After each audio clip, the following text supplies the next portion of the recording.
yang solid. Hari ini kita akan banyak berbicara tentang bagaimana tips dan trik membangun bisnis dari awal, mulai dari perencanaan, riset, sampai dengan nanti action-nya. Nah, hari ini kita udah punya narasumber, Mas Idam. Nah, Mas Idam ini, beliau ini seorang praktisi marketing yang punya banyak pengalaman. Beliau juga seorang praktisi marketing bersertifikat dari BNSP. Sebelumnya kita bakal kenalan dulu sama Mas Idam. Oke, saya coba share screen ya, Mas Idam ya.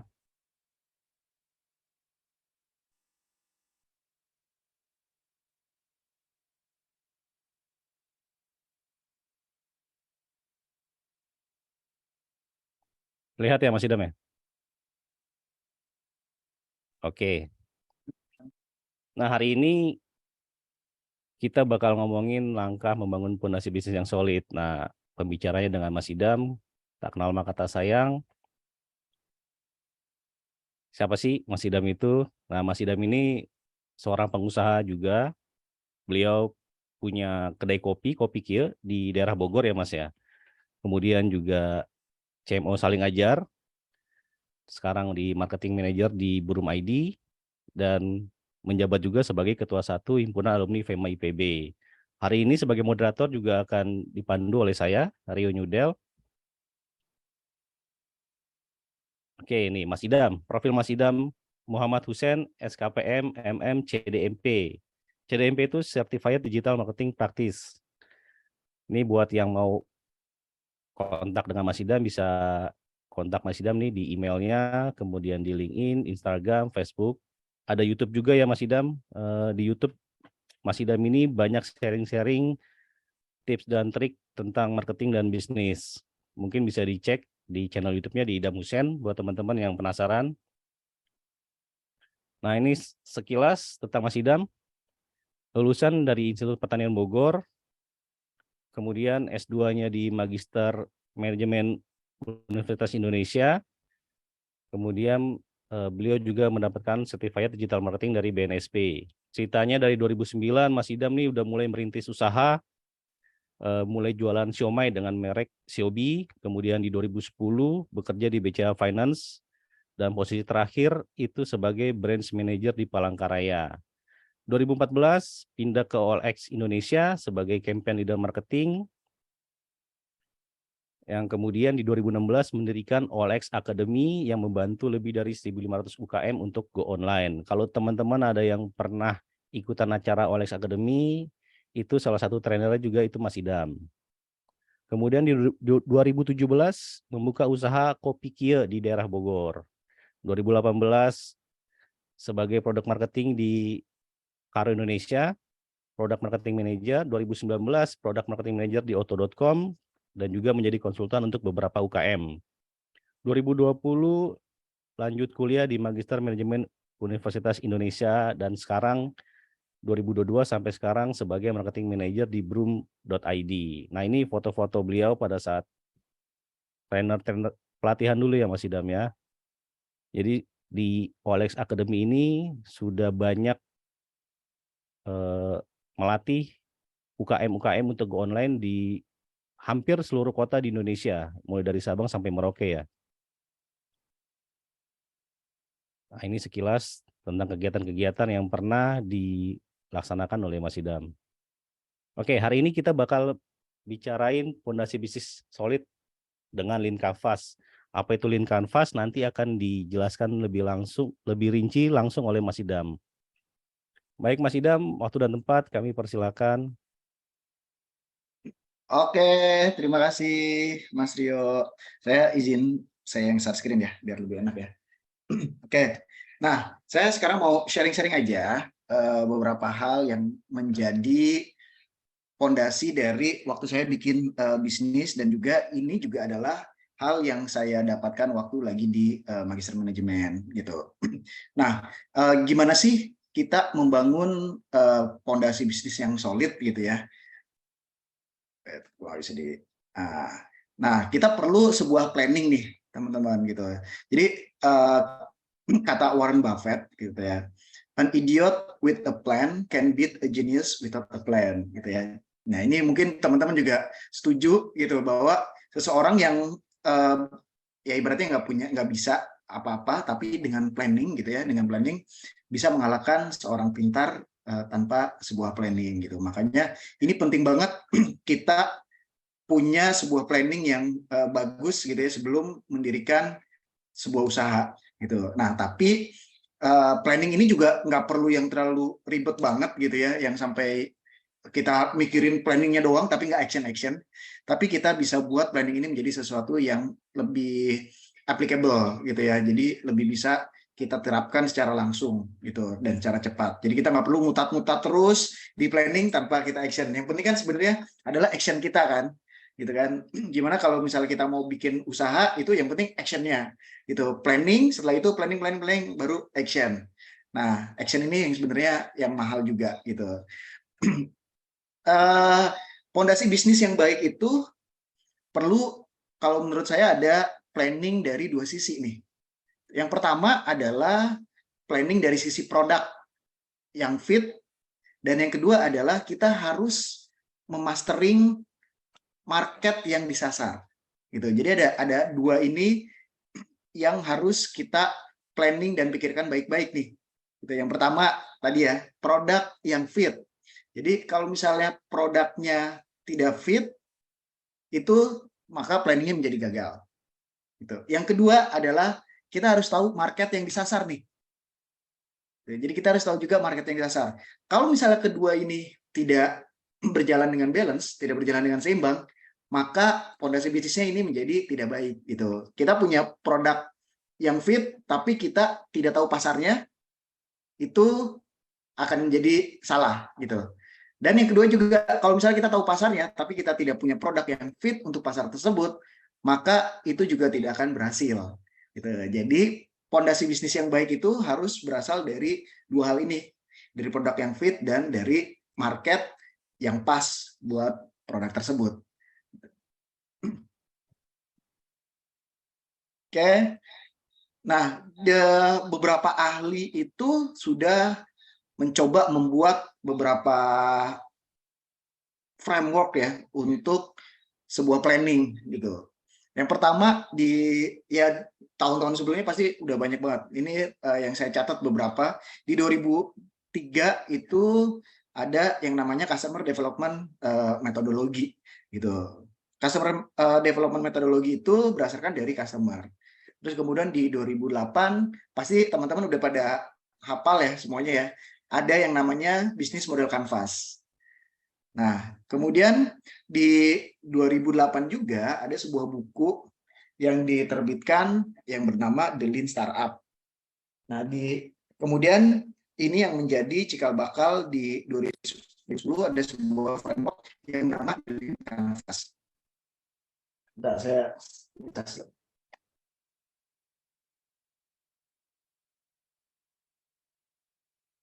Oke.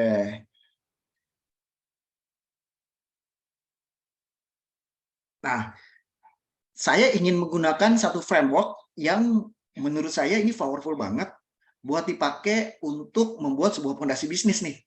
Gitu. Ini namanya adalah Lean Canvas.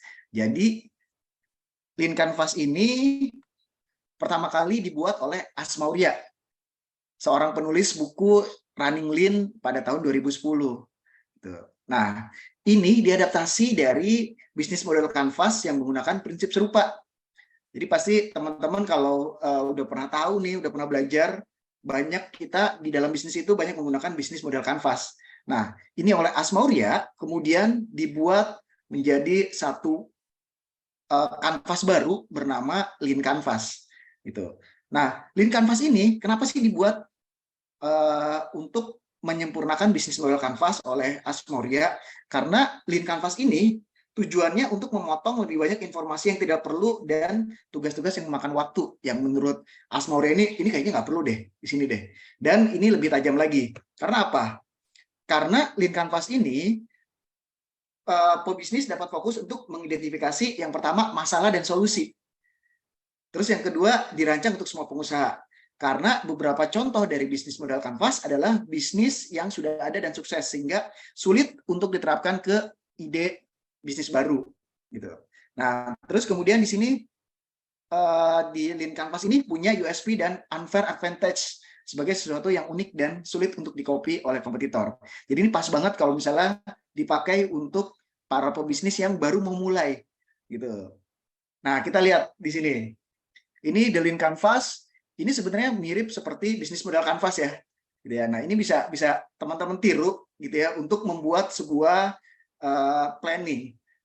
Di sini kita lihat yang pertama ada problem. Terus kemudian ada existing alternatif. Ada solution. Kemudian ada target. Kita balik dulu ke target segmen. Ada target customer, ada early adopters-nya siapa, terus kemudian ada top 3 features, nanti akan saya jelaskan satu-satu. Terus kemudian ada unique value proposition, ada high level concept, ada channels apa aja, terus kemudian ada revenue stream, ada cost structure, ada key metric, dan ada unfair advantage. Nah, ini yang bisa teman-teman pakai nih, gitu ya, buat kita dalam membuat suatu usaha yang solid, gitu. Nah, yang pertama, ini ada problem. Jadi, di Lean Canvas ini, semua berangkat dari problem. Kita coba angkat minimal 3 problem nih, yang ada di masyarakat yang ingin diselesaikan dengan produk ini. Jadi, ketika kita mau buat suatu usaha, suatu bisnis, kita coba cek dulu nih, ini usaha saya ini akan menyelesaikan problem yang mana? Ada nggak sih problemnya di masyarakat? Contoh, ini ya. Contoh Gojek. Gojek ini kenapa menjadi besar? Karena dia melihat ada problem yang dialami oleh masyarakat yang harus diselesaikan gitu ya. Nah, jadi dia melihat ada 3 problem. Kita cek dulu nih problemnya apa. Oh, misalnya problem yang pertama, orang itu naik kendaraan umum itu susah. Terus kalau misalnya naik ojek pangkalan, dia harus jalan ke tempat mangkal. Terus yang ketiga, para ojek pangkalan itu cuma duduk-duduk aja nih, nunggu orang yang datang ke pangkalannya. Gitu. Nah, terus kemudian dia akan coba cek apa ya solusi yang bisa diberikan. Gitu. Nah, oke, tadi yang pertama adalah kita masuk ke problem. Coba cek dulu problem-problem apa yang bisa diselesaikan oleh bisnis teman-teman. Gitu. Terus kemudian ada nggak sih existing alternatifnya? Jadi problem ini tuh saat ini diselesaikan dengan cara apa ya? Gitu. Ada nggak sih existing alternatifnya? Oh, ternyata ada nih seperti ini, gitu kan? Nah, kita bisa buat bisnis yang berbeda daripada yang alternatifnya ini, gitu. Tapi yang pertama harus ada problemnya dulu nih, teman-teman nih. Kenapa? Makanya ini akan menjadi solid gitu, karena dia melihat dari sisi problem. Terus kemudian misalnya gini, kalau dari problemnya adalah, oh saya lihat di negara lain itu permintaan kopi itu tinggi. Wah, kenapa nggak kita ekspor dari Indonesia, gitu kan? Nah, misalnya seperti itu. Nah, terus kemudian yang ketiga nih, kita masuk ke 3. Kita harus cek dulu. Yang ketiga adalah target customer-nya. Kita lihat, kira-kira ini target customer-nya siapa aja sih? Nah, kita cek. Kita list nih, oh target customer-nya adalah ibu-ibu atau enggak para pekerja. Saya kasih contoh lagi tadi ya, Gojek ya. Para pekerja yang ingin mobilitasnya tinggi, misalnya. Terus kemudian kita harus cek juga demografi, terus kemudian behavior-nya dia seperti apa. Oh, behavior-nya itu di jam-jam padat ini akan dia butuh kendaraan, gitu. Oh, oke. Selain behavior, kita lihat jobs to be done. Dia kerjanya apa sih, gitu. Jobs-nya apa? Di setiap hari itu seperti apa? Nah, ini kita masukkan di sini. Jadi kita nanti nggak salah menargetkan customers kita. Nah, terus kemudian kita tuliskan juga nih early adopters-nya siapa. Nah, list of characteristics of your ideal customer. Dari target customer ini, kita persempit lagi. Kira-kira yang bakalan pertama kali make nih kalau misalnya saya luncurkan produk ini, itu siapa? Nah, ini yang akan menjadi target utama saat peluncuran gitu. Nah, nanti mereka early adopter yang akan pakai terus kemudian masuk ke target customer. Seperti itu. Nah, terus setelah itu kita udah tahu nih ada problem apa, customer-nya siapa. Terus kemudian kita cari solusinya. Gitu. Nah, dari solusi ini kita tulisin, oh kira-kira kalau ada problem dari konsumen yang susah dapat transportasi, terus ada ojek pangkalan yang dia cuma nongkrong doang misalnya gitu, nggak kemana-mana kalau misalnya nggak ada yang nggak ada yang manggil gitu. Nah, itu kita masukin nih solusinya nih. Wah, kira-kira apa ya solusi yang bakalan saya buat dengan bisnis saya ini gitu. Nah, ini kita tulisin di sini di top 3 features. Kemudian kita juga tulisin unique value proposition. Unique value proposition adalah posisi kita lah ya, ibaratnya kalau simpelnya, posisi kita yang unik, yang berbeda dari kompetitor atau dari yang lain. Oh, ternyata kalau misalnya seperti itu ada solusinya, yaitu misalnya ada angkot, ada bis gitu. Tapi gue pengen buat sesuatu yang unik gitu. Nah, ini kita masukin di ini, unique value proposition. Nanti di belakang saya akan jelasin juga apa aja sih yang bisa kita tambahkan untuk membuat unique value proposition ini. Nah, kemudian setelah kita udah punya unique value proposition, kita buat high level konsepnya nih. Nah, high level konsep itu sebenarnya seperti secara simpelnya gini. Produk gua ini dianalogikan sebagai apa sih yang udah ada. Tuh, misalnya Gojek. Gojek itu adalah ojek pangkalan yang dikasih aplikasi. Wah, iya benar. Berarti bisnis gua adalah ojek pangkalan yang dikasih aplikasi. Nah, jadi kita udah konsep yang ini secara garis besarnya tuh bisnis gua adalah ini. Gitu. Nah, terus kemudian kita bentuk channel. Nah, kita list channel apa aja cara kita untuk masuk ke customer. Ini akan berfungsi untuk kalau misalnya kita promosi, terus kemudian cara kita customer service, seperti itu. Nah, ini masuk ke channel. Kita list channel-channel apa aja cara kita untuk masuk ke customer. Nah, gimana caranya kita tahu channel-channel apa aja yang dipakai oleh customer? Pertama adalah kita nanya langsung ke customer-nya. Kita amati, kita nanya langsung gitu. Jadi kita lihat, oh kayak si customer gua ini, dia pakainya Instagram, dia pakainya WhatsApp, dia pakainya email. Gitu. Maka kita tulis di sini. Gitu. Path to customer-nya seperti apa. Terus kemudian revenue stream. Yang ke-9 adalah revenue stream. Jadi list revenue hal-hal dari mana aja kita bisa dapat uang nih gitu dari bisnis kita ini. Kan kita bikin bisnis ini untuk mendapatkan uang ya, gitu ya. Nah, bukan kita membuat sesuatu yang bersifat sosial, gitu. Nah, kita tulis list. Oh, kira-kira gua bisa dapat uang dari mana? Teman-teman pasti tahu kan, sering pakai juga kayak Tokopedia, kayak Gojek, gitu ya. Nah, dulu kita mikirnya pasti mereka tuh, baik banget nih, mereka cuma nyediain platform gitu. Terus ada banyak promo Gojek, ada promo Tokopedia, promo gratis ongkir. Terus mereka untungnya dari mana gitu. Nah, ternyata mereka sebelumnya udah punya gitu. Biasanya mereka udah punya list nih. Oh, revenue stream gua tuh dari mana aja. Nah, sekarang udah mulai ketahuan nih kayak misalnya Tokopedia, Gojek itu mereka udah mulai ada biaya admin gitu. Setelah orang-orang udah nyaman, mereka kasih revenue-nya di situ gitu. Bisa jadi mereka dapat revenue juga dari tempat lain gitu. Kayak misalnya Gojek, mereka dapat juga dari merchant GoFood gitu kan. Nah, mereka dapat dari situ 20%. Nah, kita tulisin juga, kayak dari bisnis gue punya revenue modelnya dari apa aja. Misalnya dari keuntungan penjualan. Misalnya saya sederhana ya, jualan misalnya keripik, tapi keripiknya yang tadi sesuai dengan ada problem apa, ada apa gitu ya. Nah, kita tulisin di situ. oh saya dari jualan keripik. Yang kedua, misalnya mungkin kita bisa bikin revenue yang lain. Kayak misalnya, oh saya bisa sambil TikTokan nih buat keripik gitu. Nanti bisa live, bisa dikasih koin. Misalnya, atau saya bisa bikin channel YouTube untuk ngajarin, atau saya bisa bikin pelatihan untuk ngajarin. Gitu. Nah, ini masuk sebagai revenue stream yang harus kita list gitu. Nah, yang berikutnya adalah cost structure. Kita tulis cost structure-nya seperti apa, ada apa aja cost yang akan keluar dari bisnis kita.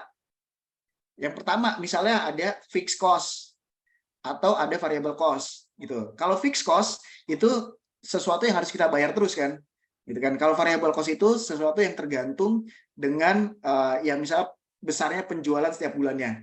Gitu. Misalnya kalau fixed cost, sewa dapur atau sewa kantor gitu. Itu masuknya sebagai fixed cost. Kita masukin cost structure-nya seperti apa. Terus variabel misalnya ada biaya promosi.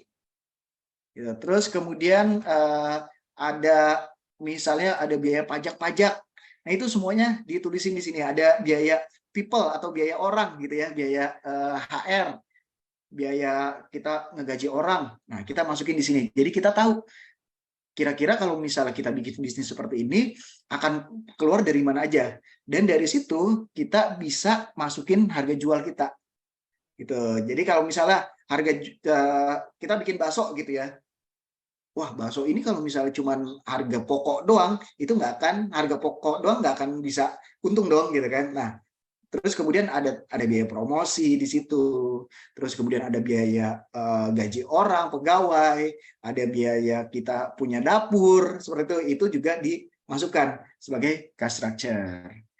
Nah, kemudian key metrics ini aktivitas saja. Jadi kita masukin aktivitas kita yang kita masukkan di dalam bisnis ini. Misalnya, gitu ya, aktivitasnya ngajar. Tadi ya bakso ya misalnya, bakso beli bahan apa pembuatan bakso, terus kemudian beli jualan gitu, terus kemudian bikin konten misalnya gitu, karena tadi ada revenue stream yang dari TikTok dan lain-lain seperti itu yang kita ngajarin orang gitu. Dan yang terakhir kita list ini unfair advantage. Unfair advantage adalah hal yang pertama yang kita punya tapi sulit buat di-copy oleh orang lain. Sehingga unique value proposition kita itu tidak bisa di-copy oleh orang lain. Gitu. Nah, kita list nih, misalnya, wah, gua jago banget desain. Maka desain gua nggak bisa di-copy sama orang lain nih. Karena gue bisa ngebuat animasi dan lain-lain gitu. Nah, kita bikin promosinya misalnya di desain gitu.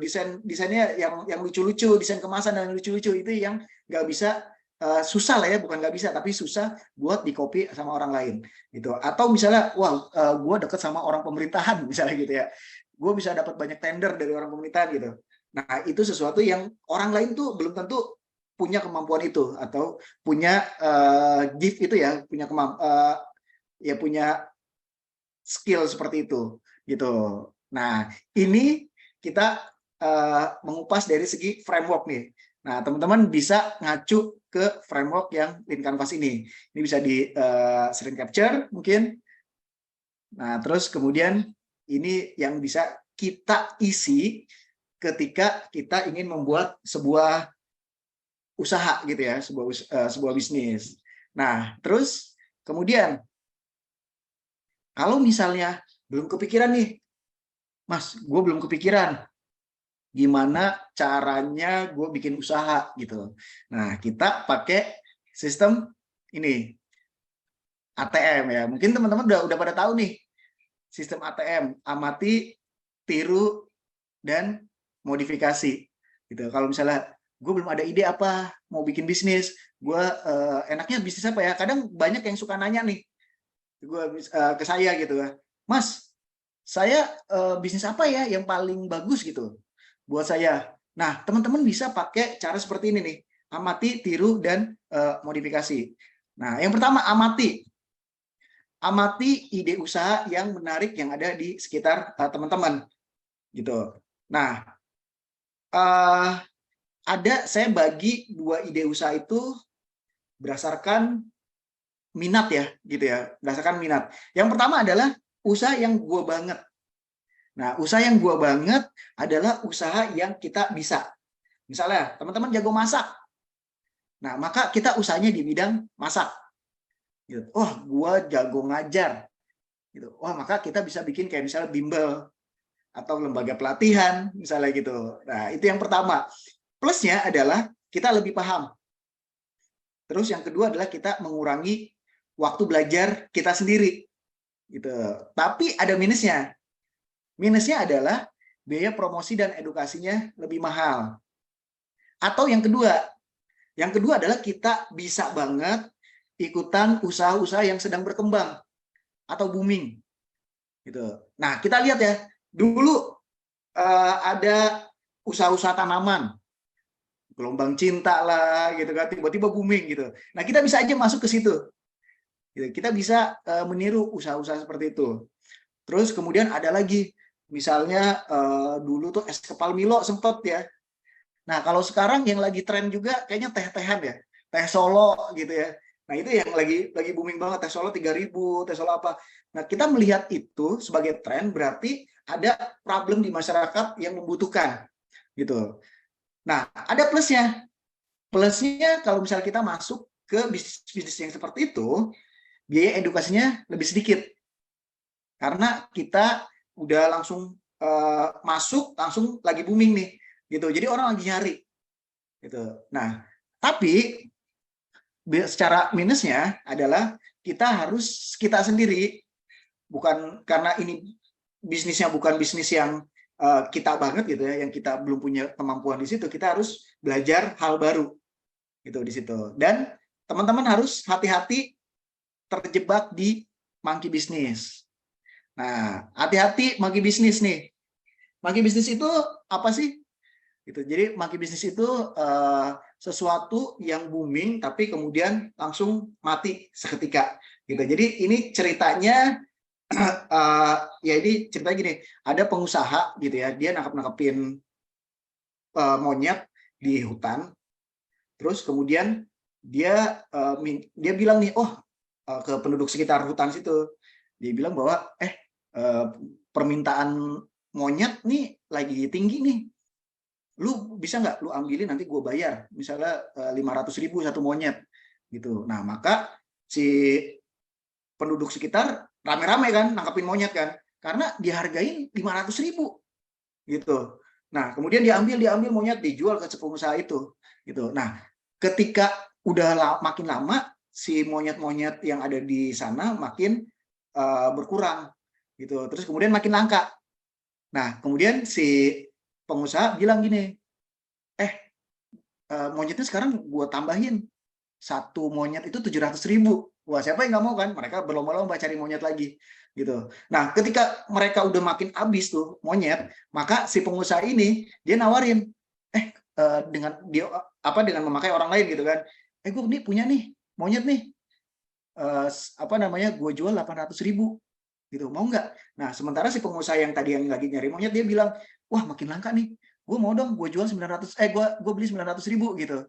Nah, itu dia baru isu gitu. Nah, ketika dia para penduduk kampung ini ngebeli monyet yang sebenarnya dari si pengusaha itu seharga 800.000, dia mau aja dibeli. Nah, tapi ketika monyet-monyet itu udah dibeli, ternyata si pengusahanya kabur gitu.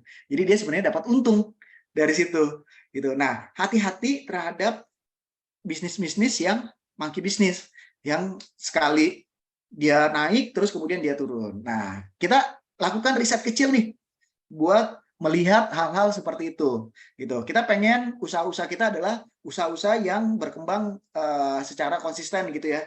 Walaupun dia meningkat, tapi meningkatnya nggak langsung turun gitu ya. Nah, kita lakukan riset kecil dengan menggunakan Google Trend. Masuk ke trends.google.com atau googling aja trends di Google gitu ya. Nah, terus kemudian kita bisa melihat tren 1 tahun nih gitu. Kalau misalnya kita masuk di Beranda, kita bisa lihat ini tren ini gitu. Setahun search 2020 misalnya ini ya. Ini saya ambil gambarnya waktu 2020 gitu. Nah, ini akan ada di sini tren selama 2020. gitu. Kalau tren resep misalnya ada donat, dalgona, odading, bakso mercon, rendang sapi. Nah, ini adalah hal-hal yang dicari sama orang selama di 2020 yang paling tren gitu. Nah, kalau misalnya kita mau lihat satu topik nih, misalnya kita mau lihat satu topik dalgona aja deh. Nah, kita bisa masuk di Google Trend ini dengan masuk ke ini nih, pelajari gitu. Nah, pelajari terus kemudian kita bisa masukin di situ. Kita bisa lihat nih, ini tren dalgona. Kalau misalnya kita lihat ini hanya berkembang di satu waktu aja nih, gitu. Terus kemudian dia turun. Nah, hati-hati terhadap bisnis-bisnis yang seperti ini, gitu. Ini adalah yang disebut sebagai monkey business. Gitu. Bisnis yang hanya tren sesaat, terus kemudian dia jatuh. Gitu. Kita harus siap-siap searching yang seperti ini nih. Gitu. Nah, terus kita cari juga nih, kita bisa juga pelajari dari wilayahnya. Misalnya dari Google Trend ini, oh ternyata yang paling banyak mencari adalah di Jawa Tengah, di daerah di Yogyakarta, di Banten, Jawa Barat, gitu, di Bangka Belitung. Misalnya di tempat kita, wah nggak ada nih, berarti itu tidak menjadi tren gitu, dan kemungkinan menurut saya jangan diambil seperti itu. Nah, kita juga bisa membandingkan di Google Trend ini. Jadi ada kolom untuk membandingkan nih. Misalnya saya membandingkan antara ini Milo sama Cafe Macchiato gitu ya. Nah, kita lihat mana yang lebih trennya lebih stabil gitu. Nah, kita lihat di sini misalnya, oh tren lebih stabil, orang lebih cari misalnya minuman Milo. Maka misalnya di cafe saya akan lebih memilih untuk ada minuman Milo dibandingkan yang Cafe Macchiato misalnya seperti itu. Oke, nah kita juga bisa ganti waktu dan ganti wilayah. Misalnya kita pengen tahu nih mengenai 12 bulan terakhir, atau saya pengen tahunya 7 hari terakhir aja biar saya ngikutin tren, terus kemudian saya lepas nggak apa-apa gitu. Nah, ini kita bisa ganti juga di Google Trend dari waktu dan wilayahnya juga gitu. Kalau dari waktu kita bisa ganti di sini trennya secara misalnya 12 tahun terakhir, 1 jam terakhir itu seperti apa peningkatannya. Nah, ini kita bisa lihat dari sini adalah orang yang mencari kata kunci tersebut, artinya ini orang yang membutuhkan kan, gitu kan? Orang yang membutuhkan itu pada waktu-waktu tertentu gitu. Dan ini bisa di wilayahnya. Misalnya saya mau coba di Indonesia aja, atau saya mau coba di wilayah tertentu aja, itu bisa dimasukkan di situ. Nah, ini contohnya ya, tadi ya. Es kepal Milo dan kopi nih, saya coba bandingin gitu. Saya pengen usaha, tapi waktu itu lagi es kepal Milo lagi rame banget nih, gitu kan. Nah, saya mau coba bandingin tren pencarian es kepal Milo sama kopi. Lebih baik saya usaha es kepal Milo atau lebih baik saya usaha kopi gitu kan. Nah, ternyata dari sini riset kecil ini, oh ternyata orang yang nyari kopi lebih besar dan lebih stabil dibandingkan dengan yang nyari es kepal Milo gitu. Jadi orang ketika nyari es kepal Milo itu di sini emang meningkat nih, tapi kemudian turun tajam gitu. Nah, jadi kita bisa melihat dengan riset kecil ini, orang-orang tuh nyari apa, dan kita lihat trennya itu seperti apa gitu.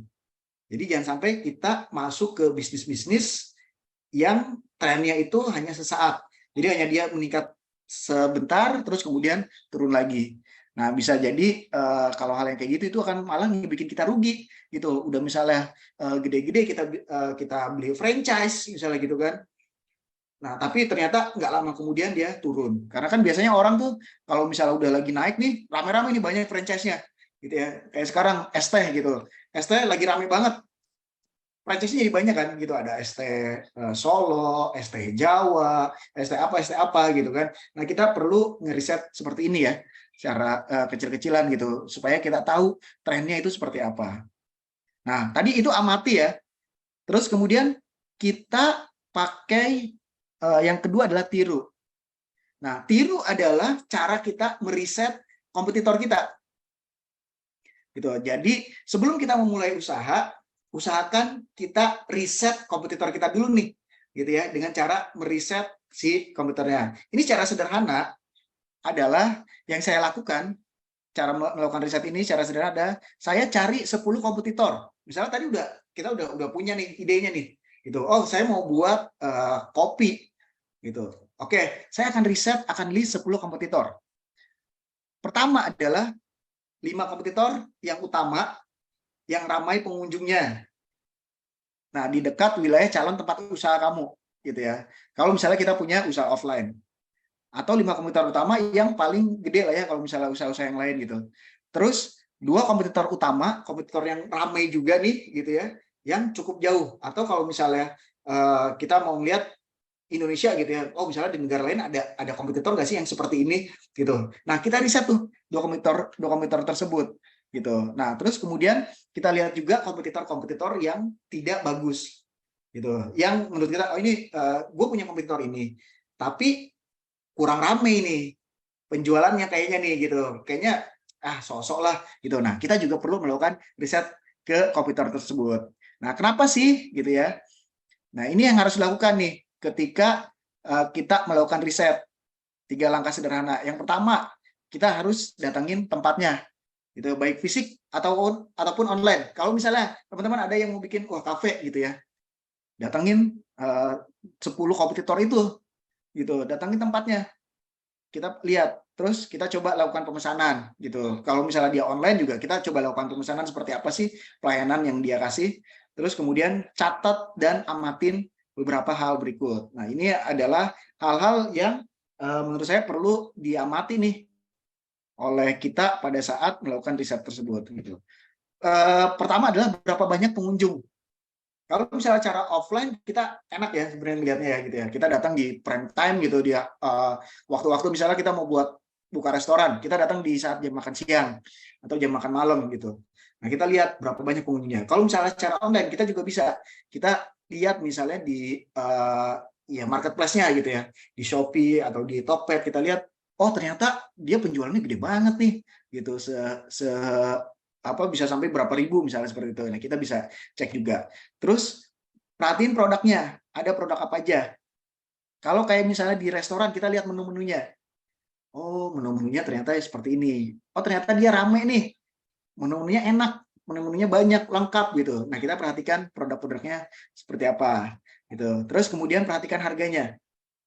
Berapa harganya? Harganya masuk nggak sih di marketnya gitu. Oh, ternyata menurut saya kemahalan gitu, tapi kok masih banyak yang beli gitu, berarti ini nggak kemahalan, ini kemahalan menurut saya aja, tapi menurut target marketnya dia nggak mahal gitu. Terus kemudian lokasinya di mana, kita cek nih lokasinya. Kalau misalnya dia kafe itu ternyata tempatnya adalah tempat yang strategis gitu. Oh dia ada di Instagram, dia ada di marketplace, ada di sini gitu. Kita catat dan amati gitu. Terus kemudian kira-kira karakter konsumennya seperti apa gitu. Nah tadi kan kita yang di Lean Canvas kita harus melihat juga mengenai konsumen ya, gitu ya. Nah konsumen karakteristiknya seperti apa? Terus kemudian kita catat di situ. Oh kira-kira dia menengah ke bawah konsumennya. Oh dia mahasiswa, dia anak sekolah, dia penghuni perumahan, misalnya penghuni perumahan yang lama atau penghuni perumahan baru misalnya seperti itu. Atau di pinggir jalan seperti itu. Nah, terus kemudian kita cek juga nih gimana kecocokan harga dengan karakteristik konsumen dari si usaha tersebut gitu. Oh, ternyata dia konsumennya adalah menengah ke atas, harganya mahal gitu, maka dia masih cocok. Atau ternyata dia salah harga nih. Kalau misalkan tadi kita mendatangi yang 3 yang tidak begitu ramai ya, oh ternyata dia salah harga. Nah kita bisa belajar dari situ gimana cara kita nanti melihat dari harganya gitu ya, kira-kira harga yang cocok tuh dari konsumen tersebut adalah di harga segini. Terus kemudian pelayanannya seperti apa. Nah makanya tadi kita pesan ya gitu ya, pelayanannya tuh ramah atau ternyata jutek gitu, atau cepat atau lama seperti itu. Terus gimana produknya nih, kualitas produknya, gimana rasanya gitu. Terus produk jagoannya apa gitu ya. Nah misalnya produk jagoannya kalau dari kafe ini adalah kopi susu gula aren gitu ya. Nah kita cobain kopi susu gula arennya gitu. Oh ternyata rasanya seperti ini. Ini kira-kira komposisinya seperti ini gitu, dan harga yang dijual pasnya seperti ini gitu. Nah terus kita cek juga nih, kira-kira promosi apa sih yang dia lakukan sampai dia menjadi rame. Nah, misalnya dia bikin setiap hari Jumat makan gratis gitu kan, atau dia itu bikin buy one get one. Nah, ini promosi ini yang bisa kita tulis ini, gitu. Kita tulis dan nanti kita bisa tiru gitu. Nah, terus kemudian gimana jalur distribusi produknya? Apakah dia apa tadi di marketplace gitu, ataukah dia pengiriman biasa gitu, ataukah dia memakai GoFood gitu. Kita harus perhatikan juga itu ya. Terus kemudian apa sih kelebihan utama? Nah, ini dari sini kita bisa menyimpulkan nih. Oh, ternyata dari usaha ini, kompetitor kita ini, kelebihan utamanya adalah ini gitu. Terus kemudian apa rasanya mungkin, atau mungkin harganya, atau mungkin tempatnya yang strategis, atau instagramable gitu, atau pelayanan yang ramah, atau banyak promosi seperti itu. Nah, kalau tempatnya sepi nih ya tadi ya, kan kita juga cek juga yang kompetitor kita yang kurang penjualannya gitu ya. Kalau tempatnya sepi, kita riset juga nih apa kekurangan utama dari tempat tersebut sehingga sepi. Nah, kita bisa menyimpulkan juga dari situ. Oh, ternyata dia kurang promosi nih, walaupun enak gitu, tapi dia cuman punya tempat doang, tapi nggak promosi kemana-mana, misalnya seperti itu. Ternyata pelayanannya kurang gitu. Nah, kita bisa perbaiki dari situ ya teman-teman ya. Jadi kita bisa lihat oh yang kurangnya ternyata kurang strategis tempatnya, maka nanti untuk usaha kita bisa cari tempat yang lebih strategis gitu. Nah, terus kemudian lakukan modifikasi tadi ya, amati, tiru, dan modifikasi. Modifikasi adalah proses untuk memberikan nilai tambah. Setelah kita tahu tadi, setelah kita punya gambaran bahwa oh kita mau usaha ini, kompetitornya ini, terus kemudian kelebihan-kelebihannya ini, kita kasih nilai tambah nih, gitu ya. Nah, nilai tambahnya bisa berupa apa aja sih? Nah, jadi jangan hanya jiplak, tapi juga modifikasi dengan nilai tambah. Supaya apa? Supaya produk kita lebih bernilai daripada kompetitor kita. Gitu. Nah, kita bisa kasih modifikasi di produk, misalnya di packaging, atau di pelayanan, atau di delivery gitu, atau di cara bayar. Cara bayarnya jadi lebih mudah. Gitu. Kalau orang lain nggak bisa pakai Bitcoin misalnya ya, oh saya bisa pakai Bitcoin misalnya kayak gitu. Kalau misalnya ternyata target marketnya pakai Bitcoin misalnya. Terus harganya yang lain lebih mahal. Saya mau produk yang berkualitas tapi harganya lebih murah gitu. Nah, itu juga bisa kita terapkan. Target marketnya misalnya kita modifikasi yang tadinya komputer-komputer kita menargetkan menengah ke atas misalnya. Kita buat hal yang serupa tapi target marketnya menengah ke bawah. Itu bisa banget gitu. Terus kemudian lokasinya kita kasih nilai tambah, lokasi menjadi lebih strategis misalnya, atau kita kasih garansi. Yang kalau misalnya komputer kita nggak punya garansi, kita kasih garansi 1 tahun. Gue kasih garansi 1 tahun, kalau misalnya rusak, lu boleh ganti deh gitu. Gue nggak pakai nanya, misalnya kayak gitu. Atau kita bisa kasih nilai tambah berupa cara promosi. Nah, kalau cara promosi ini kita lihat kan tadi kan, misalnya komputer kita nggak pakai promosi seperti ini. Nah, kita bisa tambahkan cara promosi yang lebih baik lagi. Misalnya tadinya kalau komputer kita nggak pakai influencer, kita pakai influencer. Gitu. Jadi akan lebih banyak menjangkau orang-orang.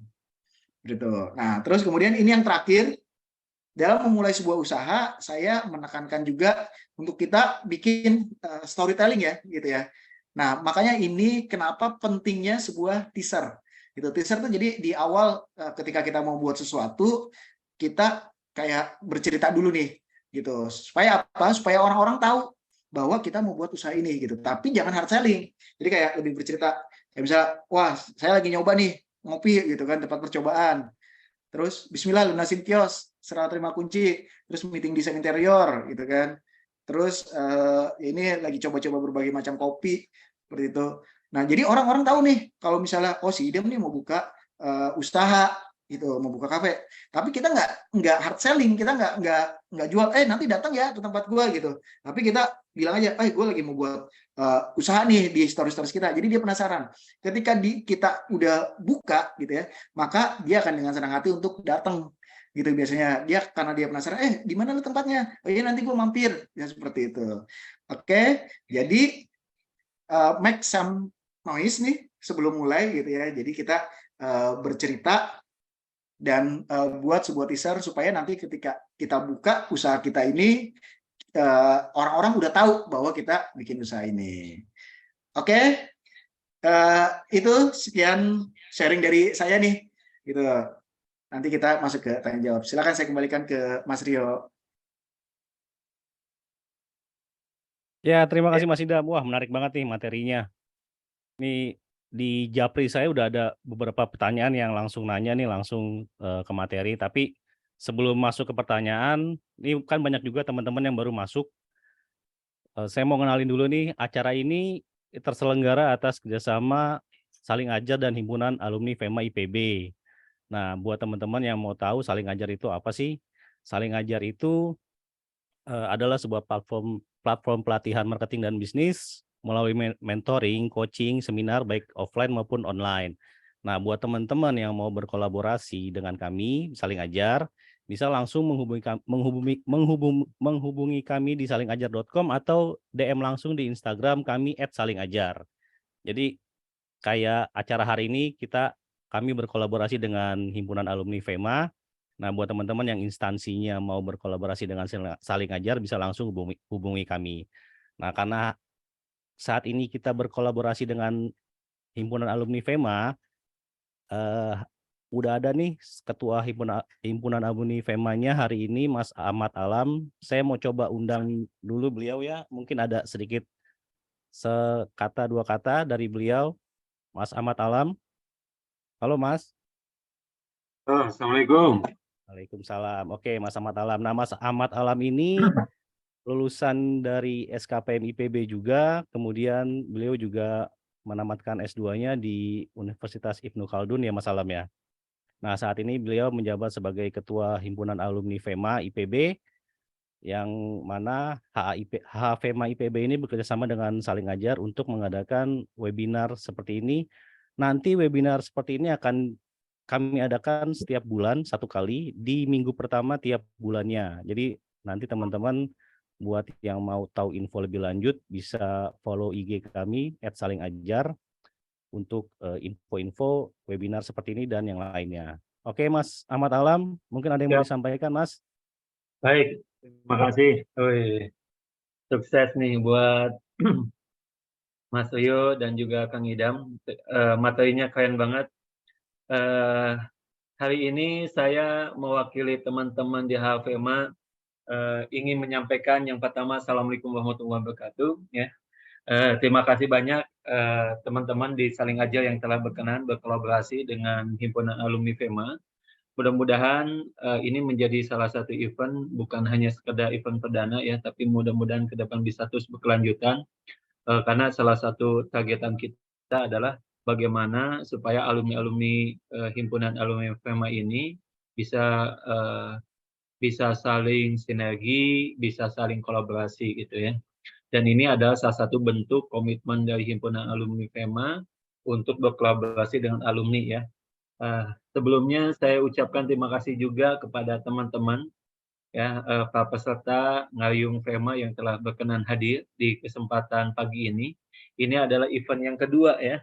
Memang event kedua ini karena mungkin satu pada kesibukannya, kesibukan kawan-kawan di alumni, sehingga yang daftar itu lebih ya Mas Rio ya. Yang daftar ada berapa banyak? Yang daftar hampir 100 Mas Alam. Hampir 100 ya.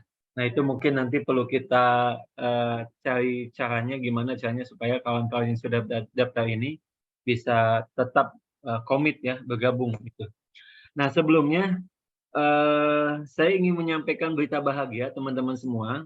Alhamdulillah pada tanggal 4 kemarin tanggal 4 November 2023 Himpunan Alumni FEMA alhamdulillah dengan izin Allah telah meluncing sebuah yayasan sebagai bentuk komitmen kita bagaimana memudahkan ke depan untuk bersinergi dengan alumni, dan hari ini dengan Saling Ajar dan juga mungkin ke depan insya Allah dengan berbagai macam alumni ya, alumni-alumni baik di FEMA maupun di IPB ataupun mungkin dengan lembaga-lembaga yang lain, bagaimana kita memberikan impact untuk alumni dan juga untuk negeri ya. Insya Allah HFMA sudah meluncing yayasan. Mudah-mudahan dengan yayasan namanya Yayasan Alumni Ekologi Manusia ini menjadi salah satu wasilah untuk kita berkolaborasi.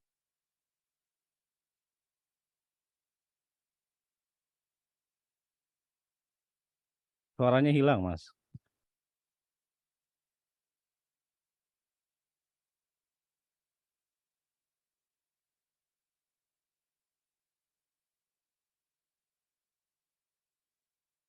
Suaranya, masalah hilang suaranya, Mas. Ada. Oke, siap. Izin, boleh ini nggak jadi co-host, Mas, untuk menyampaikan sedikit mungkin, ya. Ingin menyampaikan sedikit tentang apa itu Yayasan Ekologi Manusia, ya, karena beberapa di sini ada alumni. Mudah-mudahan ini bisa menjadi tempat untuk menyampaikan. Bisa ya. Oke, izin. Nah, alhamdulillah kemarin kita sudah launching, teman-teman, Yayasan Alumni Ekologi Manusia. Tagline kita adalah bersinergi dan berdedikasi untuk negeri. Nah, ini ada visinya, intinya membangun sinergi dan kolaborasi antar alumni, baik itu alumni FEMA, IPB, dan juga bahkan dengan berbagai macam stakeholder yang lainnya, ya, ataupun lembaga-lembaga yang lainnya di Indonesia, gitu. Kemudian, alhamdulillah, ya legalitasnya sudah jadi nih, SK Kemenkumham-nya. Alhamdulillah sudah selesai, kita udah ada SK Kemenkumham, kita pun sudah ada struktur yayasannya, NIB-nya sudah ada, alhamdulillah, dan domisilinya sudah dapat ada juga. Ini pembina kita, yang pertama ada Bang Dekan, Bang Sofyan, ya, kemudian Bu Megawati, dan juga saya sendiri sebagai representatif dari alumni. Kemudian untuk pengurusnya sendiri, ya ketuanya adalah April, ini dari kakak, sekretaris adalah Vika, adalah Anissa, pengawasnya ini Bro Idam, ya, dan juga Mas Ricci. Nih harusnya Mas Rio nih ke depan jadi tenaga ahli. Ada Mas Susi juga ya di sini ya, tadi saya lihat. Lucy ya, ada Lucy juga ya. Mudah-mudahan nih Mas Rio, teman-teman, Teh Lucy juga yang lainnya berkenan untuk ayo kita manfaatkan legalitas ini, apa yang bisa kita kolaborasikan dan apa yang bisa kita kontribusikan untuk alumni dan juga untuk IPB sendiri gitu ya. Nah, programnya teman-teman, bagaimana cara kita mengembangkan alumni?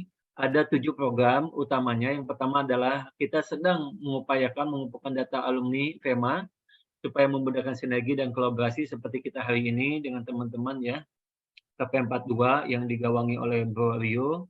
Kemudian yang kedua, kita ada program yang namanya Career Develop. Ini ada konsultasi bagaimana pengembangan karir secara privat ya, one by one, bersama kakak tingkat atau KATOS atau kakak TOSKA dari alumni FEMA IPB untuk mahasiswa ataupun fresh graduate. Dan alhamdulillah ini sudah berjalan. Ayo manfaatkan teman-teman ini, karena yang menjadi mentornya atau menjadi coachnya ini adalah mereka yang praktisi semua gitu ya. Seperti ada Teh Lucy di sini, mudah-mudahan Bro Rio berkenan ya nanti ikut jadi katosnya. Dan juga yang ketiga ada Ngariung FEMA. Nah, Ngariung FEMA ini kita sebulan sekali, hari ini sinergi dengan Saling Aja ya. Ini ada membangun keakraban dan network antar alumni baik secara online maupun offline. Mudah-mudahan ke depan bisa kita adakan secara offline-nya ya. Yang berikutnya lagi adalah HPS Talk. Nah, ini silaturahim dan sosialisasi HFMA di hari pelepasan sarjana. Nah, yang kelima adalah Startup Talk, program pelatihan bisnis dan bantuan modal usaha dengan pendekatan sosio-teknopreneur ataupun sosio-teknopreneur bagi mahasiswa. Khususnya ini bagi mahasiswa karena ke depan kita akan sinergi dengan Mas Ricci, ya, CDA IPB. Beliau dari CDA. Kemudian berikutnya lagi, insya Allah ini setahun akan ada 2 kali nih kegiatan dengan CDA untuk kegiatan Startup Talk, apakah nanti via online atau via offline. Mungkin nanti kalau via online bisa dilanjutin nih kerjasamanya Mas Rio ya untuk Startup Talk ini. Nanti akan ada dari CDA yang mengisi, alumni-alumni yang lain, penerima manfaatnya ada khususnya mahasiswa FEMA. Yang keenam adalah Asrama Global Leadership. Nah, Asrama Global Leadership ini sinergi dengan alumni ya. Kebetulan alhamdulillah saya ada beberapa rumah yang bisa dimanfaatkan. Akhirnya saat ini kurang lebih ada 2 mahasiswa FEMA nih yang sudah tinggal di Asrama Global Leadership. Nah, mudah-mudahan kawan-kawan semua, saya berdoa teman-teman yang mungkin punya rezeki, rumahnya nggak dipakai, sekitaran IPB, daripada kosong, nggak bermanfaat, yuk titipkan kepada FEMA atau Himpunan Alumni FEMA, insya Allah nanti akan dirancang program untuk jadi asrama Global Leadership bagi mahasiswa FEMA. Ya. Bagi aktivis ataupun mahasiswa yang mungkin penerima beasiswa bidik misi atau mungkin KIP. Nah, terakhir adalah HAF Peduli, Himpunan Alumni FEMA Peduli, yaitu donasi sosial dari Himpunan Alumni FEMA dan Sivitas Akademika FEMA IPB. Nah, teman-teman semua, ini adalah 7 program yang kita rancang. Mudah-mudahan ke depannya kawan-kawan dari alumni maupun dari mahasiswa, yuk kita sama-sama bersinergi, ya. Karena dengan adanya yayasan sekarang ini, insya Allah kita akan bisa melebarkan sayap, ya, ataupun sinergi, baik dengan lembaga pemerintahan, profesional, ataupun NGO, gitu, baik dalam maupun luar negeri, ya. Mudah-mudahan ke depan kita bisa lakukan hal yang konkret sebagaimana hari ini dengan saling ajar, gitu ya.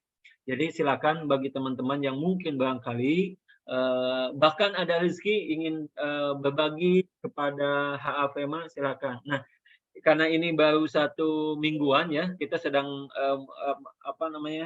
membuat rekening yayasannya. Insya Allah mudah-mudahan bulan depan sudah siap gitu ya, donasi. Baik, mungkin itu saja kawan-kawan yang bisa saya sampaikan ya terkait dengan Himpunan Alumni FEMA yang alhamdulillah sudah kita launching. Mudah-mudahan program semacam ini dengan saling ajar ini saya sangat senang dan sangat mengapresiasi gagasan yang dibuat oleh Mas Rio dan kawan-kawan di saling ajar. Mudah-mudahan kalau sekarang ini ada 32, bulan depan kita kencang lagi Bro Yo ya. Mudah-mudahan alumninya dan juga mahasiswanya kita ajak. Karena kemarin tuh saya sudah minta kepada dekanat supaya mahasiswa yang mengikuti program pelatihan bisnis yang diadakan oleh FEMA itu wajib untuk ikut. Nah, alhamdulillah sudah disebarkan, tapi saya nggak tahu tuh implementasi di lapangan bagaimana, apakah masuk kepada kegiatan pembinaan atau bagaimana. Nah, mungkin barangkali ke depan, karena saya tadi lihat materi Mas Idam ini, karena beliau praktisi bisnis, ya profesional juga, materinya sangat bagus banget. Barangkali ke depan saya coba akan usulkan supaya menjadi menu wajib lah bagaimana coaching atau mentoring bisnis untuk mahasiswa-mahasiswa FEMA yang ke depan mereka akan mendapatkan pendanaan juga dari kegiatan yang diadakan oleh Fakultas Ekologi Manusia dalam hal ini untuk mahasiswa FEMA. Baik, itu saja Mas Rio. Makasih banyak teman-teman. Sukses buat saling aja. Mudah-mudahan ke depan kita bisa bersinergi jauh lebih produktif lagi. Terima kasih. Assalamualaikum warahmatullahi wabarakatuh. Waalaikumsalam. Terima kasih Mas Alam. Terima kasih Pak Parademani dari Ketua Himpunan Alumni FEMA. Oke, sekarang kita masuk ke sesi pertanyaan ya, tanya jawab. Nah, ini udah ada beberapa pertanyaan yang masuk japri ke saya untuk Mas Idam. Udah siap Mas Idam? Siap. Oke, Mas Idam. Ini ada satu-satu dulu atau semuanya langsung Mas Idam? Satu-satu dulu aja ya. Oke, ini pertanyaan pertama Mas Idam. Ya, tadi kan jelasin tentang Lean Canvas ya. Ini kayaknya nih marketing banget nih, tapi sebenarnya kan bisnis juga ya. Nah, buat menyusun atau menerapkan Lean Canvas ini perlu nggak sih background marketing? Oke. Itu pertanyaan pertama. Oke. Jadi langsung jawab kali ya? Ya, langsung jawab aja Mas. Nah, kalau Lean Canvas itu sebenarnya bukan cuma marketing, tapi kita di situ secara komprehensif ya, secara menyeluruh gitu. Jadi kalau misalnya kita pengen punya usaha gitu kan, sebenarnya kan secara diri kita sendiri itu harus punya berbagai macam kemampuan ya, gitu ya, mulai dari operasional, dari marketingnya, terus juga kita finance-nya juga kita harus punya secara yang menyeluruh dulu gitu kan, kita harus belajar juga walaupun dikit-dikit gitu. Nah, kalau buat belajar Lean Canvas ini sebenarnya nggak perlu banyak mendalam banget ya tentang kegiatan marketing, tapi marketing secara global aja gitu. Secara global aja kita tahu target marketnya siapa gitu. Terus kemudian kira-kira lebih banyak ini riset juga sebenarnya gitu ya. Ketika kita datang ke mereka itu, ketika si target market kita ini, lu punya problem apa sih? Terus lu kira-kira lu itu kalau misalnya melakukan sesuatu itu di mana sih? Atau lu tuh sukanya ngelihat apa? Misalnya sosial medianya apa? Lu ngelihat apa ya? Ya kalau ngumpul gitu ya sama teman-teman itu tuh di mana gitu. Nah, itu adalah hal-hal dasar yang sebenarnya perlu kita tahu gitu. Jadi nggak perlu mendalam banget, tapi kita seenggaknya harus tahu dasar-dasarnya dulu untuk membuat si Lean Canvas ini gitu. Oke, berarti nggak harus punya background marketing ya. Jadi siapapun selama bisa mengerjakan tuh bisa membuat Lean Canvas itu ya, Mas Idam ya. Nah, Oke, tuh buat teman-teman. Jadi nggak harus jurusan marketing nih. Jadi kalau ya yang mau punya bisnis, mau jalanin bisnis, bikin Lean Canvas-nya dulu sebelum jalan, itu nggak harus sekolah marketing dulu atau kursus marketing dulu. Jadi bisa langsung diterapin. Gitu. Oke, Mas Idam, pertanyaan kedua. Ini berkaitan juga masih dengan Lean Canvas. Untuk pengerjaannya, apakah perlu tim yang besar atau sendiri atau timnya kecil, Mas Idam? oke. Jadi ini sebenarnya bisa kita pakai sendiri atau dengan tim. Jadi biasanya kan kalau misalnya kita mau bikin usaha tuh kita ngobrol dulu ya sama teman gitu yang satu visi lah ya. Gitu, satu visi biasanya kita akan bilang gue mau bikin usaha nih kayak gini gitu. Terus kemudian dari obrolan-obrolan kecil biasanya kan akan ada apa namanya ya berlanjut lah ya obrolan-obrolannya gitu. Nah, dari keberlanjutan itu kemudian baru tuh kita bikin si Lean Canvas-nya gitu. Tapi ini nggak menutup kemungkinan kalau misalnya ini dikerjakan sendiri juga gitu. Ketika kita udah punya ide gitu kan, gue udah melihat nih ada satu permasalahan di masyarakat gue, di sekitar gue yang kira-kira harus gue selesaikan gitu. Nah, ini langsung kita bisa bikin nih si Lean Canvas-nya gitu. Tadi kan awalnya dari problem. Kalau misalnya kita masih belum bisa ngisi yang lain gitu ya, kayak gue masih tahu problemnya doang tapi gue belum tahu target marketnya siapa gitu. Nah, kita bisa ngobrol juga sama orang lain gitu. Tapi kalau misalnya kita bisa kerjain sendiri ya sebenarnya langsung itu mudah banget. Makanya kenapa si Lean Canvas itu disebut sebagai bisa kita terapkan buat orang-orang yang bahkan belum punya bisnis sekalipun gitu. Jadi baru mau terjun gitu ke dunia bisnis gitu. Tapi akan angka lebih baiknya kalau misalnya itu diisi juga barengan sama tim kita gitu ya. Kalau misalnya kita udah punya tim kecil yang sama-sama kita bikin gitu kan, kayak misalnya di apa ya saling ajar gitu ya, saling ajar kita udah punya tim gitu. Nah, kita selesain bareng gitu. Oh, ini menurut kalian tuh visi seperti apa sih problem yang tercipta, terus kemudian unique value proposition-nya seperti apa gitu. Terus kemudian kita akan punya streamnya dari mana, karena semakin banyak ide, semakin banyak kepala itu sebenarnya akan semakin bagus ya gitu ya, karena kita ngisinya juga jadi semakin detail seperti itu. Oke, berarti emang lebih enak kalau bisnis tuh kalau emang menyusun Lean Canvas ini lebih enak bareng-bareng ya, karena kan bisa punya pandangan dari berbagai sisi ya, dari berbagai teman-teman juga kan ya. Jadi lebih kalau sendiri ya kalau memang mampu dan bisa juga tidak memungkinkan juga untuk sendiri juga ya Mas Idam ya berarti ya. Betul banget. Oke, ada lagi dari teman-teman yang mau tanya. Ini ada satu nih. Kak, gimana caranya memperkenalkan bisnis kita dengan biaya seminim mungkin dikarenakan modal terbatas juga? Oke, itu Mas Idam. Mungkin kalau nyusun Lean Canvas-nya nggak perlu modal ya, tapi menerapkan Lean Canvas-nya itu ya pada saat tadi ada make some noise atau bikin teaser, atau mulai usahanya itu gimana caranya tuh kalau modalnya minim? Oke, nah modal minim ini emang nggak bisa dipungkiri ya, apalagi kalau misalnya teman-teman tadinya mahasiswa gitu kan, ya kita yang tadinya belum punya uang jajannya baru dari orang tua misalnya gitu ya, atau belum punya kerjaan sebelumnya atau belum punya modal. Ini penting banget kita tahu cara-cara untuk berpromosi secara hemat gitu. Nah, yang pertama itu kita harus tahu ya di mana target market kita itu berada gitu. Nah, kita deketin sebenarnya target market kita gitu. Terus kita kayak cari misalnya, oh target market gue adalah teman-teman gue sendiri gitu. Nah, maka gue akan buat tadi make some noise itu gitu. Kalau misalnya memang teman-teman kita adalah target market kita sendiri gitu ya, itu kita bikin storytelling gitu, kita bikin sering-sering sharing gitu. Atau kalau misalnya gini, oh ternyata target market gue itu banyaknya di Instagram gitu. Nah, kita bikin channel Instagram gitu kan.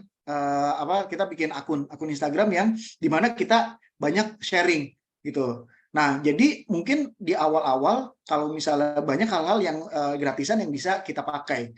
Misalnya melalui WhatsApp gitu, melalui akun Instagram aja gitu ya. Jadi akun Instagram yang gratisan kita bikin konten-konten gitu ya, konten-konten yang menarik orang-orang target market kita.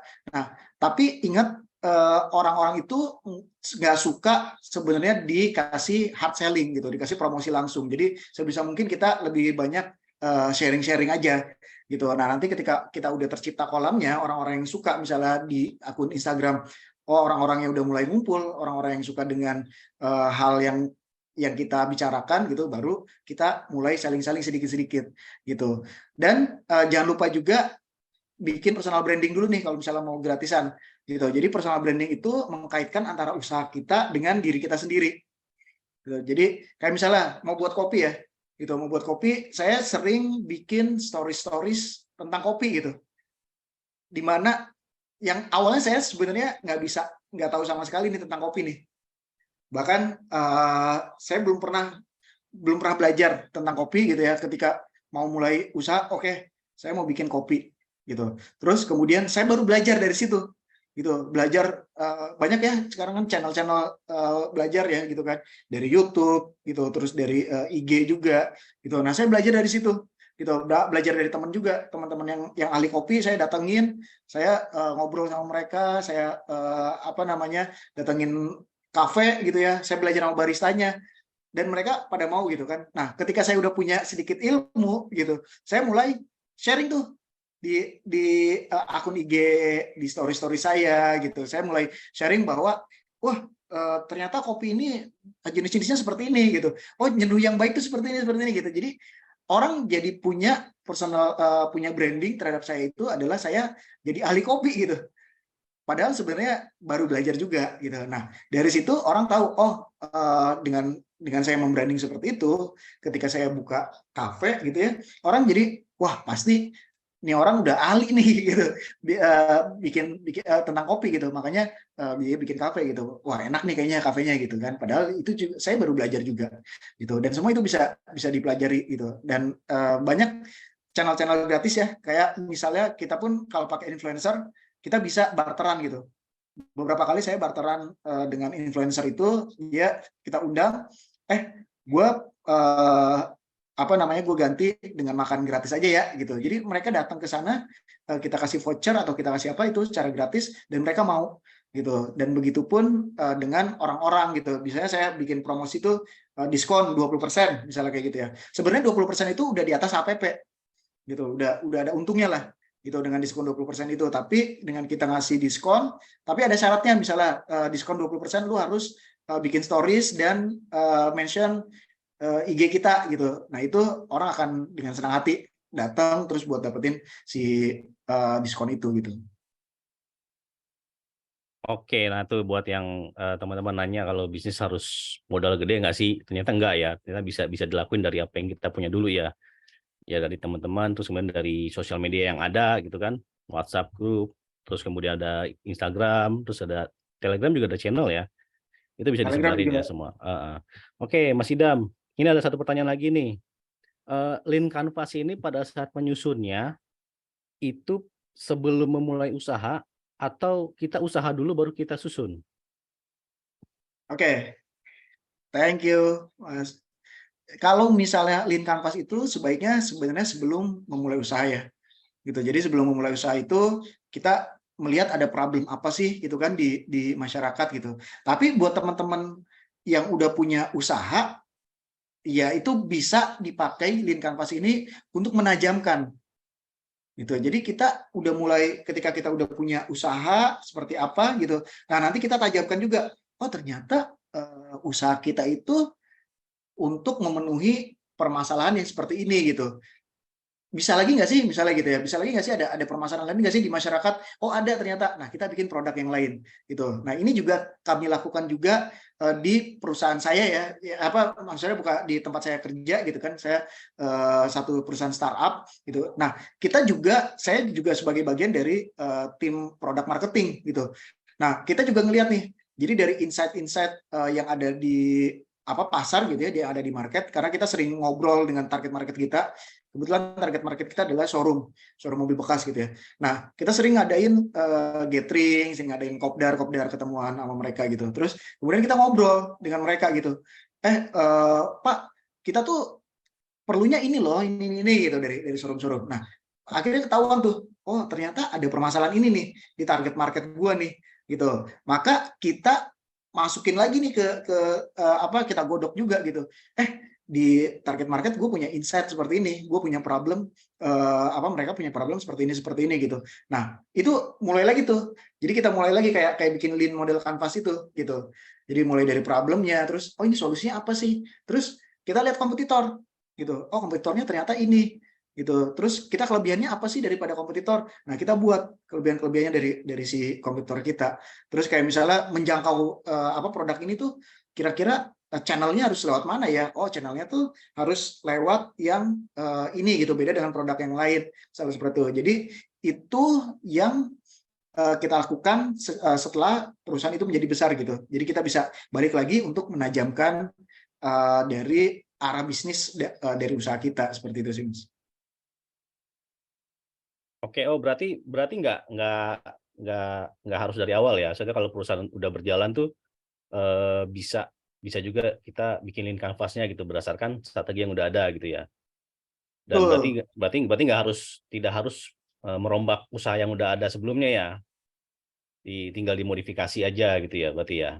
Betul. Jadi tinggal kita lihat lagi nih, oh ternyata produk yang kita ada selama ini tuh udah memenuhi problem dari si konsumen atau belum gitu kan. Nah, nanti kalau misalnya belum ya udah kita modif dikit-dikit kayak gitu kan.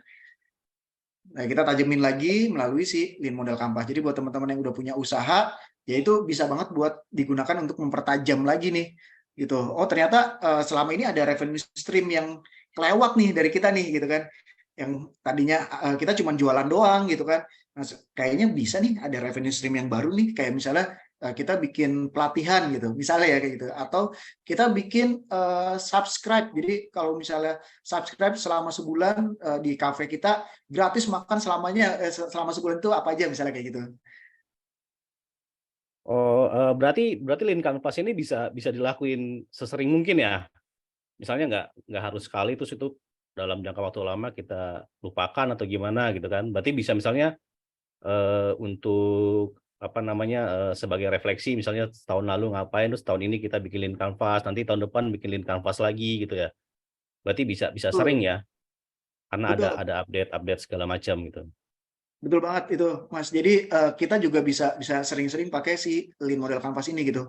Kayak misalnya di perusahaan yang udah jalan gitu ya, kita bisa pakai untuk menciptakan produk-produk yang baru misalnya gitu, atau kita bisa ngelihat lagi produk yang lama nih gitu. Produk yang lama, dan ini lead canvas ini bisa kita pakai per produk. Misalnya kayak di perusahaan saya itu produknya kan ada banyak gitu ya, tapi semuanya bermuara ke otomotif gitu ya. Nah tapi produknya ada banyak, nah itu tiap produk ini bisa beda nih lead canvasnya, seperti itu. Oh, berarti diterapin per produk, per perusahaan juga bisa ya lean canvas ya. Nggak harus Betul. satu perusahaan besar kemudian turunnya ikutin yang umum gitu, yang general. Berarti bisa masing-masing ya. Masing-masing produk kita bikin kanvasnya gitu. Kemudian ya perusahaan secara umum juga bikin kanvasnya gitu ya. Berarti memang lean canvas ini dibutuhkan ya kalau untuk kita menjalankan bisnis gitu kan. Terutama buat yang mau baru bangun gitu. Jadi nggak cuma sekali berarti kan, berarti harus sebaiknya ya mungkin bisa setahun sekali gitu kan, bisa berkelanjutan. Jadi update-update yang udah ada itu bisa kita masukkan ke dalam strategi bisnis kita nanti gitu ya Mas Idam ya.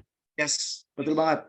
Dan Lean Canvas ini juga akan sangat berguna kalau misalnya kita pitching ya, gitu ya, Mas. Jadi kayak misalnya kita udah punya usaha nih gitu kan, cuman butuh modal tambahan misalnya gitu ya. Nah kita mau pitching nih ke orang lain gitu buat dapetin modal. Nah ini bisa banget dipakai nih satu Lean Canvas ini. Jadi kita nggak perlu banyak-banyak bikin presentasi, cuman satu Lean Canvas ini tuh udah bisa menjelaskan semuanya gitu. Nah, itu menarik tuh. Jadi kalau yang bingung buat bikin proposal gimana nyari dananya ya belajar Lean Canvas aja ya. Di situ kan Betul banget. tujuan usaha kita gimana, kemudian sumber daya apa aja yang kita punya, terus kemudian cara-cara dapetinnya gimana kayak gitu ya. Jadi Betul. nyari proposal tuh nyari dana itu kalau nyerahin proposalnya tuh nggak kosong-kosong banget lah ya, nggak malu gitu. Jadi udah jelas tujuannya dari awal apa, target yang dicapai apa, terus maunya nanti kayak gimana gitu ya. Oh ini menarik nih. Berarti bisa buat teman-teman yang kalau mau nyari dana untuk usahanya, untuk bisnisnya, bikin proposalnya berarti bisa nerapin Lean Canvas dulu untuk model bisnisnya, baru kemudian nyari investor gitu ya Mas Idam ya. Jadi nggak kosong ya, nggak hanya misalnya kenalan usahanya apa, terus kemudian kan biasa kalau nyari dana itu proposal teman-teman yang baru mulai bisnis kan awam tuh biasanya kan hanya nama usaha, jenis usaha, kemudian data-data sembarang dari target usahanya, kemudian target-target pasarnya yang belum jelas ya. Tapi kalau dengan Lean Canvas ini kan bisa jelas tuh dari awal usahanya apa, terus kemudian ada celahnya masuknya di mana, kemudian ada misalnya tujuannya mau apa, terus jelas mau dapat pemasukannya dari mana. Jadi investor lebih tertarik buat masuk ke usaha kita gitu ya Mas ya. Betul banget. Biasanya ini juga kan kalau misalnya pitching ya kadang ada istilah kayak berapa menit pitching gitu ya, 3 menit pitching, 7 Ya menit pitching. Jadi betul. kita harus pitching itu secepat mungkin gitu. Nah ini kita bisa pakai si Lean Canvas ini karena menurut saya sudah cukup lengkap ya, gitu ya si Lean Canvas ini. Tinggal mungkin kalau misalnya kita udah berjalan historis keuangannya mungkin kita masukin juga gitu. Ya jadi lebih lengkap lah ya, lebih investor juga lebih enak ngelihatnya gitu. Jadi oh jelas nih mau kemana arah tujuan usahanya gitu. Jadi tinggal menarik apa enggak buat mereka jenis usahanya gitu kan untuk mengeluarkan dana, untuk menginvestasi dananya di usaha itu gitu ya. Yes. Oke, Dan ada yang lagi pasti itu Hah? ini Mas Rio apa namanya? Karena berangkatnya dari permasalahan ya, gitu ya. Ya, Biasanya kan kalau investor itu melihatnya ada masalah apa sih gitu yang ada di masyarakat dan apakah dengan apa namanya dengan kita memberikan solusi ini kitanya bisa berkembang gitu. Jadi masalah ini banyak nggak sih gitu, walaupun besar dan banyak nggak sih, kalau misalnya besar dan banyak biasanya investornya mau tuh gitu. Nah karena si Lean Canvas ini berasalnya dari ini masalahnya ini gitu. Jadi ini akan lebih menarik sih menurut saya buat investor gitu. ya jadi lebih jelas ya. Jadi ada permasalahan yang diselesaikan ya. Kita mau usaha Betul. apa, permasalahannya apa, itu kan juga sumber nanti yang akan convert jadi profit ya di usaha kita ya, permasalahan yang kita selesaikan itu ya. Gitu. Oke, ini ada yang mau nanya nih kayaknya Mas Alam mau nanya, Mas Alam ya. Mau nanya langsung. Halo Mas Alam. Ya, boleh tanya. Ya, Silakan Mas Alam. Buat oke. teman-teman yang mau nanya silakan ya di kolom chat ditulis atau mau on cam juga nggak apa-apa. Bu Idam, kalau kita kan ada namanya BMC ya, BMC Business Model Canvas. Pak, berdasarkan pengalaman lu selama ini, apa yang membedakan ataupun yang keunggulan Lean Canvas dibanding dengan BMC? Itu aja dulu. Thank you. Ya,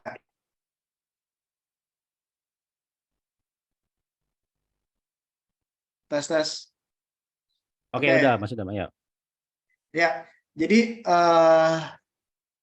putus-putus nggak ya? Saya unstable. Clear. Jadi kalau misalnya si Lean Canvas ini, Mas Alam, ini sebenarnya dibuat oleh Asmore, gitu ya. Ini sebagai apa ya, penyempurnaan dari BMC gitu. Jadi BMC dianggap oleh Asmore ini sebagai sesuatu yang perlu direvisi sedikit gitu. Karena apa? Karena di dalam BMC ini kebanyakan hanya bisa dipakai itu untuk bisnis yang sudah berjalan, misalnya gitu. Nah, sedangkan si Lean Canvas ini ada beberapa penambahan gitu. Yang pertama itu tadi ada problem gitu. Jadi si Lean Canvas ini berangkatnya dari problem, Mas, gitu. Jadi kalau misalnya kita mau bikin usaha gitu ya, kita ngelihatnya dari ada problem apa sih gitu di masyarakat gitu yang bisa diselesaikan oleh usaha kita gitu. Dan kemudian di situ selain problem itu dia juga ada unfair advantage gitu. Unfair advantage adalah hal yang kita punya tapi nggak dipunyai oleh orang lain gitu. Dan di apa namanya lead model canvas juga di situ kan dituliskan ya ada problem terus ada solution gitu. Nah, kita tulisin juga gitu solutionnya buat si problem ini apa aja gitu. Sementara itu nggak ada di bisnis model canvas gitu. Dan dianggap bisnis model canvas itu ada banyak kolom-kolom yang sebenarnya ini kayaknya nggak perlu diisi deh, tapi bisa digantikan dengan yang lain gitu. Kayak misalnya kalau di bisnis model canvas itu kan ada apa sih yang hubungan kita dengan internal dan eksternal nih, ada siapa aja gitu. Kayak misalnya ada investor, ada siapa, ada apa namanya distributor dan lain-lain gitu ya. Nah itu hilang tuh gitu. Itu digantikan dengan si problem dan solution itu. Jadi benar-benar kalau si Lean Canvas ini dia ini lebih tajam ke ada problem apa dan kita sebagai pebisnis ini bisa menyelesaikannya dengan menciptakan apa seperti itu. Jadi kalau misalnya dilihat sama apa namanya tadi ya, kalau misalnya kita mau cari investor pun, jadi investor tuh bisa tahu nih gitu bahwa oh gua tuh datang untuk menyelesaikan problem gitu. Jadi nggak tiba-tiba si usaha ini ada gitu, tapi ada problem apa yang kita coba selesaikan seperti itu. Oke, cukup. Lanjut. Oke, terima kasih Mas Alam. Oke Mas Idam, ini kayaknya sudah 10.36 ya. Biar nggak kelamaan, mungkin webinar kali ini kita cukupkan 1,5 jam. Nanti kita lanjut lagi di webinar selanjutnya. Nah, buat teman-teman yang mau terus ikutin info dari Saling Ajar, bisa follow IG Saling Ajar di @salingajar. Nah, tiap bulan itu nanti dengan himpunan alumni FEMA, kami akan ada tiap bulan di tiap minggu pertamanya, hari Sabtu jam 9 itu webinar seperti ini, tapi nanti topiknya akan berbeda-beda. Paling mungkin minggu ini itu adalah bisnis marketing, bulan depan itu nanti akan berbeda lagi tiap bulannya. Nah, itu nanti akan kami infokan di Instagram @salingajar dan juga nanti akan kami infokan juga melalui email. Nah, sebelum mengakhiri saya coba mau kasih kesimpulan dulu ya Mas Idam ya dari hasil materi hari ini. Jadi Lean Canvas ini bisa sangat membantu bagi pemilik bisnis ataupun pebisnis pemula dalam menyusun strategi bisnisnya ke depan. Kemudian juga bisa dilakukan sendiri ataupun dengan tim, sebaiknya dengan tim karena bisa mendapatkan banyak pandangan. Kemudian juga bisa dilakukan sesering mungkin, jadi sebagai bahan refleksi dan juga sebagai bahan untuk menyusun strategi ke depan ya. Terus kemudian juga Lean Canvas ini kalau kita bisa menyusun Lean Canvas, kita tuh akan memudahkan kita untuk presentasi bisnis ke investor gitu bagi pebisnis pemula ataupun pebisnis lanjut yang ingin mencari dana ke investor. Oke, kira-kira itu Mas Idam, ada yang mau ditambahkan Mas Idam? Oke, sudah cukup. Jadi kita bermula dari planning yang baik, terus kemudian jangan lupa juga teman-teman actionnya nih. Kalau mau buat usaha itu kalau planning aja tanpa action juga nggak ada gunanya gitu kan. Betul. Nah jadi planning dan jangan lupa action. Oke teman-teman, terima kasih buat teman-teman yang sudah hadir di sini hari ini. Nanti untuk acara selanjutnya akan kami infokan di IG Saling Ajar dan melalui email. Kemudian juga